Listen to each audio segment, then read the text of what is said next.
اللہ دکھا دو چہرہ انور تمہارا یا رسول اللہ، میری آنکھوں میں بس جائے نظارہ یا رسول اللہ، صلی اللہ علیہ یا رسول اللہ وسلم علیہ یا حبیب اللہ۔ سب سے پہلے اللہ کے بارگاہ میں ہم سب مل کر شکر ادا کریں گے۔ سب میرے ساتھ ایک ہی لفظ دہرایا جائے، کیونکہ اللہ تعالی ہمیں اور آپ کو چن لیا ہے، کیونکہ سب کو چنتے نہیں اللہ۔ اپنے حمد و ثنا اور اپنے حبیب کی تعریف اور ان کے میلاد النبی کے اندر ہر کسی شخص کو اللہ چنتے نہیں۔ یہ بڑی خوش نصیبی کی بات ہے کہ اللہ تعالیٰ جسے اپنے قریب کرنا چاہتے ہیں، اپنی رحمت، برکت، نعمت تمام مقاموں سے نوازنا چاہتے ہیں، اور اسی طرح کے مجلسوں میں اللہ تعالیٰ ان سب کو جمع کرتے ہیں، اور جمع کر کے خالی جمع کرنے والوں تک ہی نہیں، بلکہ اس گھر میں، اڑوس میں، پڑوس میں، بلڈنگ میں 40 کوس دور تک اللہ تعالیٰ کہتے ہیں جس گھر کے اندر، جس جگہ میں، جس بستی کے اندر میلاد النبی کا پروگرام، جلسہ، محفل کیا جاتا ہے، اس پروگرام کے ارد گرد جو ہے رحمت کے فرشتے میں نازل کرتا ہوں، اور تمام فرشتے جو ہیں جس طرح بارش، پانی آسمان سے برستا ہے، اگر ہندو، مسلم، سکھ، عیسائی، کسی بھی طرح کا انسان، کسی بھی طرح کا مخلوق اس ایریا کے اندر ہوتے ہیں جہاں بارش گرتا ہے، اور سب پہ گرتا ہے، سب گھر پہ گرتا ہے، اسی طرح جس گھر پہ میلاد النبی ہوتے ہیں اور میلاد النبی کے جلسے قائم کیے جاتے ہیں، خالی اس گھر والے کو نہیں بلکہ اللہ تعالیٰ تمام 40 کوس دور تک، 40 کلومیٹر دور تک جو ہے اللہ تعالیٰ اس ایریا کو گھیر لیتے ہیں، اور اپنے رحمت و برکت، نعمت سے جو ہے رحمت برستے رہتے ہیں۔ ان فرشتوں کو حکم دیتے ہیں کہ ان کے اوپر ہی نہیں بلکہ ان تمام علاقے کے لوگوں کے اوپر تمام بلائیں، مصیبتیں، تمام جو ہے خرابیاں، تمام چیز کو پاک کر کے ایک ایسا مقام بناؤ،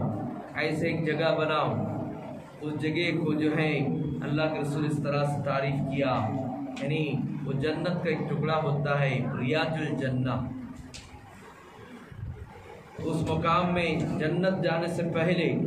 اگر کوئی جنت جانا چاہتے ہیں تو ایسے مجلسوں میں چلا جائے، اللہ تعالیٰ کہتے ہیں جیسا وہ دنیا میں رہتے ہوئے جنت پہنچ گیا، اس کے اوپر وہ رحمت برکت ہے جو دکھائی نہیں دیتا اسے، لیکن ہم اسے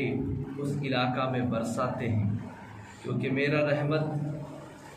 سب کو دکھائی نہیں دیتے، لیکن میں میکائیل کو جو آرڈر دیتا ہوں بارش کا رحمت سب کو دکھائی دیتے، لیکن میں خود جو رحمت نازل کرتا ہوں وہ تو کوئی دیکھ نہیں سکتا۔ اسی لیے اللہ تعالیٰ تمام بلائے، مصیبتیں اور تمام گھروں میں نہیں، اس گھر میں نہیں بلکہ کاروبار میں نہیں، تمام معاملات میں اللہ تعالیٰ وہ رحمت برکت نازل کرتے، تمام بلاؤں کو، مصیبتوں کو اس طرح سے مٹاتے، اللہ تعالیٰ فرماتے۔ اسی لیے اللہ کے بارگاہ میں ہم سب مل کر پہلے ایک بار شکر ادا کریں کہ ہمیں ایسا موقع دیا، اور اس گھر والے اور تمام لوگوں کو جو اللہ تعالیٰ یہ موقع دیا، یہ بہت بڑا سنہری موقع ہے۔ جو اس مجلس میں داخل ہوتے ہیں اس کے لیے تو اعلیٰ مقام ہے، جو دور سے سنتے ہیں اس میں بھی رحمت آئے گا، لیکن اگر اسکول میں داخلہ لے کر پڑھنا اور گھر میں ٹیوشن پڑھنا یہ بڑا فرق ہے۔ اسی لیے مجلس میں جو داخل ہو کر چشمدید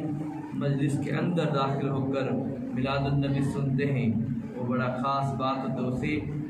رحمت لے کر ہی جاتے ہو۔ تو اس کے لیے آؤ ہم سب مل کر اللہ کے رسول کے بارگاہ میں درود شریف کی نذرانہ پیش کرنے سے قبل اللہ کے بارگاہ میں ایک بار شکر ادا کرے۔ شکر الحمدللہ رب العالمین، شکر الحمدللہ رب العالمین، شکر الحمدللہ رب العالمین۔ یہی ہے اللہ کا شکر کے بعد اللہ تعالیٰ فرماتا ہے کہ میں دنیا میں انسان تو کیا 18,000 مخلوقات میں کوئی بھی ایسا چیز تو نہیں بناتا، نہ خود کو ظاہر کرتا، نہ خود کے بارے میں اعلان کرتا، نہ خود کے نام کو میں دنیا میں کہتے انا لا الہ الا اللہ۔ اللہ نے پہلے کہا میں ہی اللہ، میں عبادت کے لائق ہوں، میرے سوا کوئی معبود نہیں۔ یہ بات بھی اللہ تعالیٰ کہنے کے لیے جو ہے اللہ کو ایک جو ہے زبان کی ضرورت پڑا۔ اللہ تعالیٰ نے سب سے پہلے لا الہ الا اللہ کے نور کے اندر سے ایک نور نکالا، ایک نور باہر لایا۔ اس نور کو جو ہے اللہ تعالیٰ نے نام رکھا محمد رسول اللہ۔ لا الہ الا اللہ سے کون نکلا؟ محمد رسول اللہ۔ اور اس رسول کا نام جو کہ اللہ نور الہی ہے، اور محمد صلی اللہ علیہ وسلم اس نور کا شفا یعنی گن، یعنی نور محمدی، اللہ کا تمام گن اللہ کے رسول میں وہ شفاتی طور پر بھرا گیا۔ یعنی سننے کی شکتی یہ اللہ کا ہے، بولنے کی شکتی اللہ کا ہے، یہ علم رکھنے کی شکتی اللہ کا ہے، یہ جو ہے ارادہ کرنے کی شکتی، من کی شکتی اس کو بولا گیا ارادہ، وہ اللہ کا ہے۔ یعنی 7 شکتی، 7 صفت، یعنی بسم اللہ، یہ 7 صفت کو اس نور کو اللہ تعالیٰ نے عطا کیا اور اسے زندہ کیا اور اس نور سے کہلایا۔ محمد رسول اللہ نے پڑھا لا الہ الا اللہ، یعنی اللہ پہلے کہا میں لا الہ الا اللہ، اور محمد رسول اللہ کو وہ زبان عطا کیا، یعنی وہ شفاعت عطا کیا، وہ کلیم اللہ یعنی زبان عطا کیا، زبان کی شکتی، وہ شکتی اللہ کی شکتی 7 صفت جب اس نور پہ داخل کیا تو نور سے وہ نور کہہ اٹھا لا معبودہ الا اللہ، لا مقصودہ الا اللہ، لا موجودہ الا اللہ، لا الہ الا اللہ، کہ تیرے سوا کوئی معبود نہیں، تیرے سوا کوئی عبادت کے لائق نہیں، تیرے سوا کوئی موجود نہیں ہے، تیرے سوا کوئی مقصد نہیں ہے۔ یہ اسی واسطے اللہ تعالیٰ کلمہ طیبہ اس کو ایمان قرار دیا۔ انسان عبادت تو کرتے ہیں، بندگی تو کرتے ہیں، لیکن جس کی بندگی کرنا ہے، جس کی بندگی ہے اس سے کہیں دور بیٹھے بندگی کر رہا ہے۔ تو اس کے لیے میں قرآن پاک کے اندر سے ایک چھوٹی سی آیت تلاوت کیا۔ اس تلاوت سے پہلے سب سے پہلے میرے بزرگان دین، میرے پیر سے لے کر حضور اکرم صلی اللہ علیہ وسلم تک میرے سجرے میں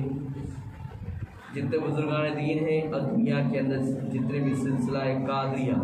آریہ، خلفائیہ، چشتیہ، بہشتیہ، نقشبندیہ، سروردیہ، واسیہ، جہانگیریہ، افتخاریہ، مجددیہ، سروردیہ، جتنے بھی 4 پیری 14 خانوادہ کے حضور کے بعد جتنے بھی بزرگان دین کے سلاسل کے بزرگان دین تمام کے دربار میں جو ہے تمام خاص کر کے پنجت الباق اور صحابہ کرام اور صدیقین، صالحین، شہداء، ان تمام کے بارگاہ میں قدم ان کے تمام کے قدم کا بوسہ لیتے ہوئے ان کے تمام کی عزت و توقیر کرتے ہوئے اور جو دنیا کے اوپر میری آواز جہاں تک جا رہا ہے ان میں سے میرے پردے کے اندر ماں بہنیں ہیں، مومن مومنات، مسلمات، اس میں سب آ گئے، یعنی مومن اور مومنات، مومن عورت، مومن مرد، مومن جو ہے اور مسلمان عورت، مسلمان مرد، ان دونوں جماعتوں کو جو ہے جو حیات میں ہیں، جو میری آواز سن رہے ہیں، ان تمام کو عزت کرتے ہوئے میں سب سے قبل ایک بار سلام پیش کرنا چاہتا ہوں تینوں مقام سے۔ ایک میرے چھوٹے چھوٹے بچے بھائی بہن جس کو میں شفقت کے نظر سے سلام دوں گا، وہ مجھے دے نہ دے مجھے فکر نہیں ہے، اور میرے ہم عمر لوگ یہی سلام کا نیت ہونا چاہیے۔ ہم نیت نہیں جانتے، عبادت کرتے ہیں، ہمارے دل میں کیا نیت ہونا چاہیے؟ اللہ کہتے نیت اور دل کو جانتا ہوں، میں دل اور نیت کو دیکھتا ہوں۔ انسان کی نیت اور دل اگر ٹھیک ہے تو اس کی عبادت بھی ٹھیک ہوگا، اس کی بندگی بھی، اس کے ہر کام ٹھیک ہوگا۔ اسی لیے ہمیں نیت سیکھنی پڑے گی سب سے پہلے، اس کے بعد دل کو بنانا پڑے گا۔ دل آج انسان کا جو ہے ایک تلا ہوا مچھلی سے بھی بدتر بن چکا ہے، یعنی اس کے ضمیر، اس کے دل جو ہے اس طرح ہو گیا جس طرح ابو جہل کے ہاتھ میں ایک کنکر پیک تھا، ایک کنکر اس کے قبضے میں تھا، لیکن وہ ابو جہل جانتے ہوئے، سب کچھ جانتا تھا کہ اللہ کا رسول ہے، اللہ ایک ہے، اللہ کے سوا کوئی معبود نہیں، کلمہ طیبہ کا میننگس اور مطلب بھی جانتا تھا، تب بھی وہ جاہلوں کا باپ، اس لیے حضور صلی اللہ علیہ وسلم کو کہا تو عالم نہیں ہے، تو عالم ہونے کے باوجود تو سب کچھ جانتے، تو اس علم کے بارے میں جانتا ہے اللہ ایک ہے اور اللہ ہمیں پیدا کیا ہے، اللہ کے سوا کوئی معبود نہیں ہے، تو یہ بات اچھی طرح سے جانتا ہے، اور یہ محمد کون ہے، اللہ کے بھیجے رسول، تجھ سے پہلے کوئی نہیں جانتا ہے، تب بھی تو جاہلوں کا باپ ہے، تو اس پر ایمان نہیں لایا، اور میں کتنا بھی تجھے سمجھاؤں، کتنا بھی تو ایمان نہیں لانے کو ہے، یہ اللہ کے رسول کو پہلے سے معلوم تھا۔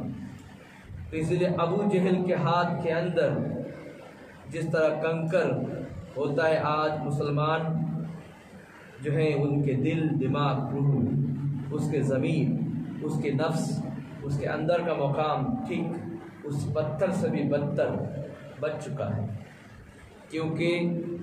زبان سے تو کلمہ پڑھ رہے ہیں، ابھی کہا، لیکن دل سے کلمہ پڑھنے نہیں آتا، دل مردہ بنا ہوا ہے، آتما مردہ بن چکا ہے، باڈی زندہ ہے اور سانس کے سہارے چل رہے ہیں اور دوڑ رہے۔ اسی لیے اولیاء کرام کہتے ہیں یہاں تو چلتے پھرتے ہمیں مردہ نظر آتے ہیں، یہ مومنوں کا کہنا ہے، یہ چلتے پھرتے یہاں تو مردہ نظر آ رہا ہے، لیکن فقط کفن کے اندر یہ مومن زندہ نظر آ رہا ہے۔ یہی یہ دنیا آج کا حالت، ایک شخص قبر میں صحیح سلامت رہتا ہے، اس کی باڈی، اس کے کفن تک داغ نہیں ہوتا ہے، اور ایک آدمی سڑ جاتا ہے 40 دن کے اندر، ختم ہو جاتا ہے، اس کی ہڈی تک پتہ بھی نہیں چلتا، لیکن دونوں میں فرق کیا ہے؟ یہی مومن اور مسلمان میں فرق ہے۔ میں تو ہندو یا کسی آدم کار اولاد سے بات کرنے نہیں آیا، جب کرنے جائیں گے بات کریں گے۔ اب جو مومن اور مسلمان میں ڈیفرنس سمجھانے آیا ہوں، اس لیے قرآن سے وہی تلاوت کیا ہوں، وہ تلاوت کے اندر میں سمجھانا چاہتا ہوں مسلمان کیا ہے اور مومن کیا ہے۔ وہ اللہ تعالیٰ، میں نہیں، اللہ تعالیٰ قرآن پاک کے اندر ہمارے